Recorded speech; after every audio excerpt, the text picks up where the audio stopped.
right, guys, getting back to coverage. It was a little slow over the weekend. Our tech guy, Hans, he lost his grandfather over the weekend, so everything kind of got shut down for obvious reasons.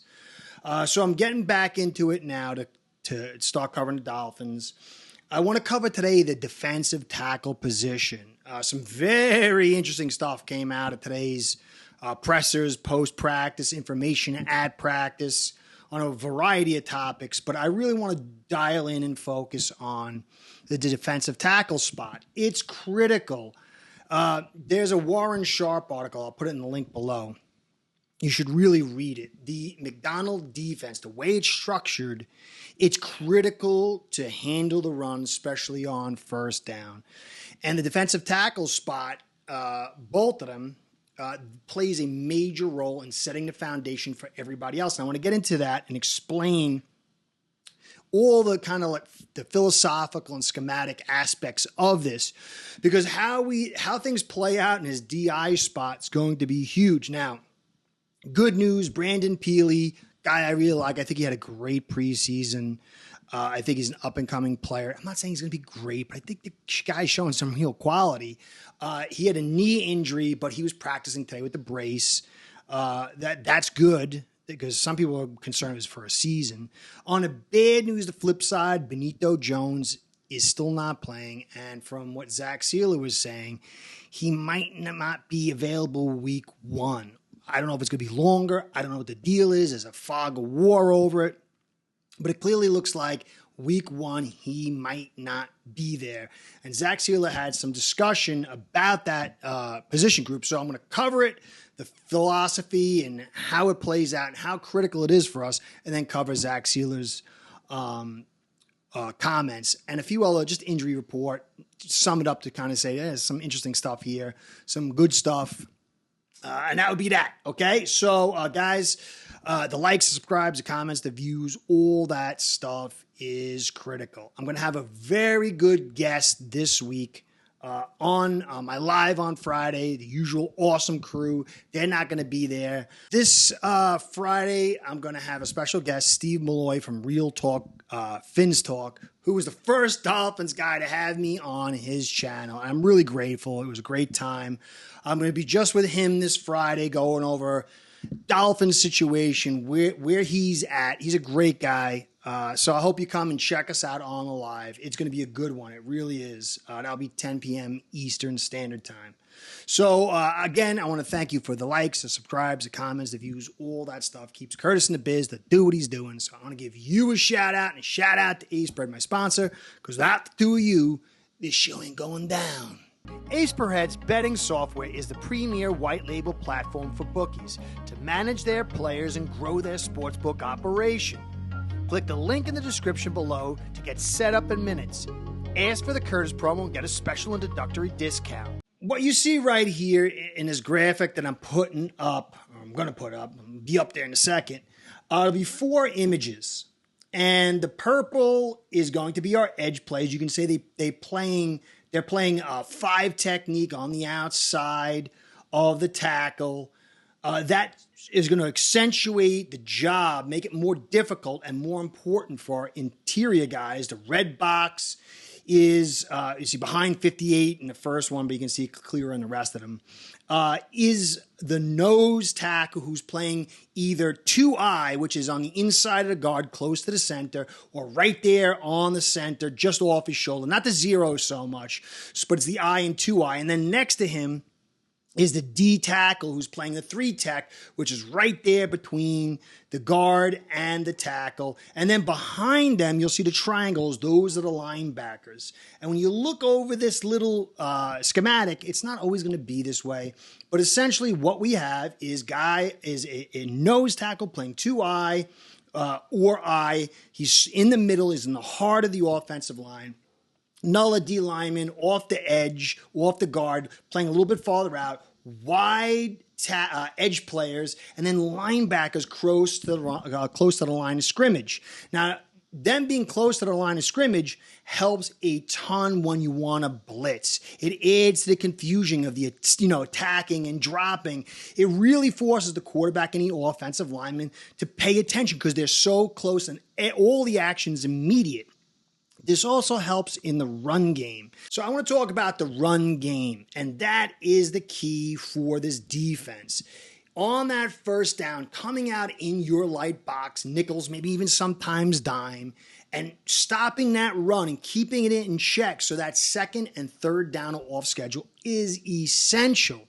And when you bring those linebackers close to the line of scrimmage, you do have the threat of the run blitz and the pass blitz. And if those D linemen, they do their job. We're playing one technique for the most part, which means shooting inside. But if the offensive linemen are in run block, they get into the defensive linemen, and their job is either to hold their ground or collapse it. But if they start getting collapsed, those offensive linemen then get into those linebackers that are close to the line of scrimmage, and it forces those linebackers to engage linemen and then attack, stack, and shed to get to the running back. What we really want is the holes to be maintained by these two defensive linemen, and then the linebacker to read and attack and shoot through the hole and make the tackle. Our linebackers across the board are in good stackers and shedders. And so if these two linemen do their job, it's going to make the linebacker's job so much easier. It's going to allow them to play hunting that line of scrimmage at 3 and 4 yards and maybe even shorter at times. And it's going to put everything where we want it to go. But when you look at what we got here, the 3 technique, we got lots of guys that play 3 technique. That's in between the guard and the tackle. That we have loads of guys that are at their best with their skill sets. Now, there are guys that can come and play inside, playing that 2-eye or the 1 technique you can see in the red boxes, but their skill set's not going to be at its best. You could put Benito Jones at 3 tech, he could do it, but it's not going to be his best skill set. So we need to make sure that that guy inside who's playing a nose tackle type spot does his job.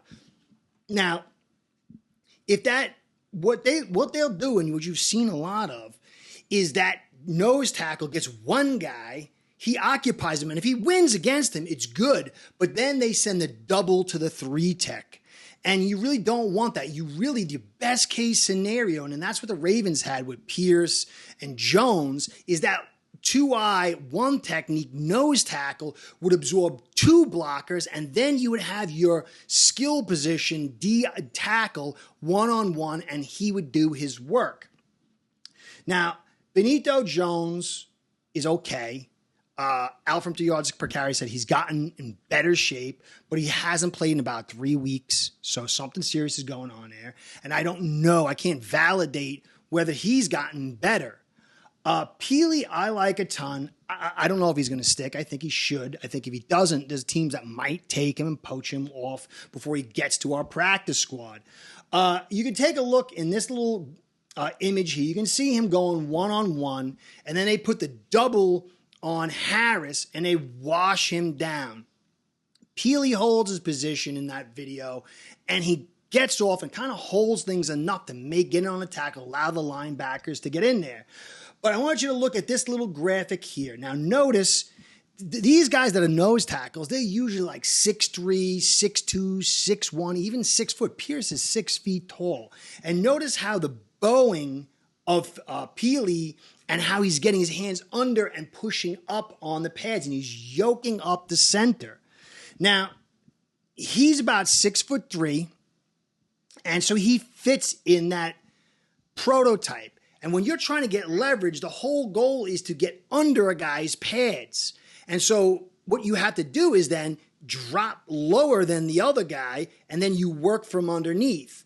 Or you could work at an equal level, and then it's just your talents versus the other guy's talent, and there's no force multiplier. But when you're if you can get a lower than the guy and you're working upwards, it creates a force multiplier. And so if you're 80%, it can raise it to 90% or whatever, just random numbers. It increases your talents. But then conversely, if you're working high and going down, as we saw with Raekwon Davis a number of times, then it can work against you. And so I want to get into what Zach Sieler said. Now, Zach Sieler, he's a leader. He's got to say positive stuff. He's not going to say things that are not positive. So we got to cut through the positive and try to find out what is what. He says, we have depth there to make it work. Benito is a great player. He's not. He's never been a great player. Might be a great guy, but he's not a great player. But we have to make that work. Zach said on potentially starting the year without Benito Jones at nose. And Zach Sieler basically said Calais Campbell, me, or Deshaun Hand, and he also kind of threw a mention out of Peely, can fill that role of the 2-eye, one technique nose tackle if needed, if Benito Jones can't make it, or if Peely's cut and he's not there. And this is true, but it's not going to be the most conducive environment for these guys for a few reasons that I want to cover.